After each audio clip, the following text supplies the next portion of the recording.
Hey all Guardians, Top Cat here and welcome back to the channel. For any of you Titans out there reeling after that Consecration nerf, I've revamped this classic kit. It's a melee monster and it'll have you picking crowns out of your teeth with other crowns. This kit is all about that shield bash, delivering more damage than the Consecration could ever dream of. This starts at 29,000 damage, but then we add on the Peregrine exotic booties, and it becomes a whole different story. With these, our melees are going to deal bonus damage when activated in the air. Not just a little bit either. A mouth-watering 316k. Our OG Void Titan can take it a step further, as with offensive bulwark, whilst we have an overshield, our grenades charge significantly faster, and our melee range and damage is increased. Now, increase is a little bit of an understatement, as it literally doubles our damage, putting it in the realm of super damage, delivering 632,000. Final blows with the shield bash and also going to grant us an overshield, which is great, as with the Peregrines, whenever we damage a mini boss, a tormentor, or a champion, it'll refund our full melee charge. Now, in order to get that Peregrine Greave damage bonus, you do have to be sprinting for 2 seconds,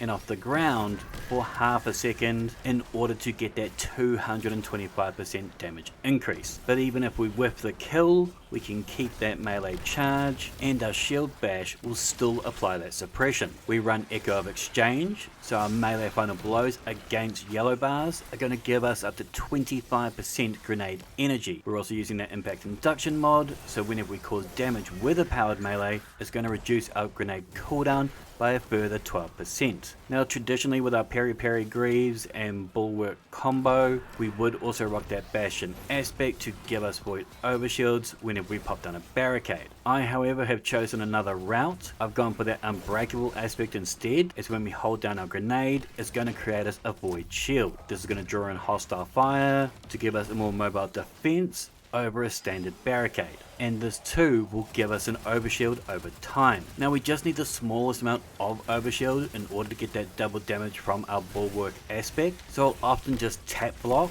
and then go in for the kill. We use a very similar method when it comes to easily the number one weapon for this kit, the Excalibur. As we guard, we sprout an overshield, and then when we get a melee final blow with our glaive, it's going to give us a full overshield, and our glaive melees are going to do 20% more damage. It's such an underrated toy, and with Hold the Line, our final blows on our glaives are going to heal us, and with no bell, we block a little damage, and then we get another 55% melee damage. If you don't have this glaive, it is very much worth going back to the exotic mission to get it. Now, no surprise, I'm rocking that commemoration, but I did re-roll it for this build. I still got reconstruction, but I've also got repulsive brace on it. So when we get void debuff kills, we're going to give ourselves an overshield. Now, despite the fact that Peregrines refund our melee charge on yellow bar kills, sometimes you might have to use that charge on a Bane. Both those drains and hypernovas can be more annoying than the damn in-laws, and easily worth using a charge on. With heavy ordnance regeneration, when we deal sustained damage to a target with our LNGs, it's going to give us a ×2 damage resist, and increase our grenade and melee regeneration for a short time. And naturally, we got that volatile marksman mod, giving us those volatile rounds in order to proc that repulsor brace. Now, I'm utilizing one heavy-handed mod to give us an orb of power when we get a melee final blow. We then use Echo of Starvation, so when we pick up either a Void Breach or an orb of power, we're granted Devour to both heal us on kills and give us a bit of that sweet grenade juice. The more nade juice we got, the more barricades we got to block and give us overshields to go knee someone in the chin again. I have one stacks on stacks mod in order to give us 2 armor charges for the price of 1, with an invigoration mod giving us a 10% reduction to our next melee cooldown each time we pick up an orb, and innovation giving us 10% reduction to our grenades every time we pick up an orb of power.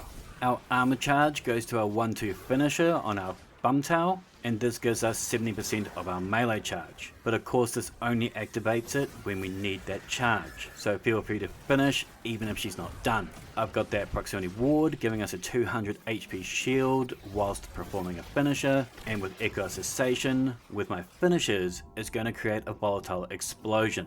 and by defeating any volatile target is going to create us a void breach. This is handy to top up our devour, and it's also quite good with glaive kits, as you often don't have that same orb production as other kits, as those kinetic glaive multi-kills aren't going to create an orb of power. I also run obscurity, so after I finish I go invis so we can quickly reposition to line up that next one tapping monster killer. I've got a hands-on mod on my helmet in order to give us more super energy off of those melee kills. For this kit I've opted for the Twilight Arsenal triple axe eater, as realistically my shield bash is more capable of destroying any yellow bars I encounter up close and personal, so I've gone for that super that can do damage from afar. On top of which, these axes are actually quite fun now, as those melee attacks themselves can do decent damage whilst wielding them in your hands. I would suggest a sidearm like the Call in that top slot for your anti-barriers, with the usual unraveling orbs for unraveling rounds, and that Horde shuttle to make a gaggle of green minions. This way, sidearms take on anti-barriers, glaives take on unstops, and LMGs take on overloads. But realistically, they are all going to fall to that dinner plate dash. Now feel free to pause here for all my mods, fragments, and artifact, but there will be a dim link in the description down below. Now the Peregrine combo is hardly something new, but with a few choice weapon and aspect selections, we definitely have an increased uptime with it. And it works in a wider array of situations, as we don't have to go scampering back to that Bastion shield to get ourselves an overshield. So go get yourselves a 128 pack of Crayolas and draw yourselves up some madness. Let me know what you thought in the comments down below.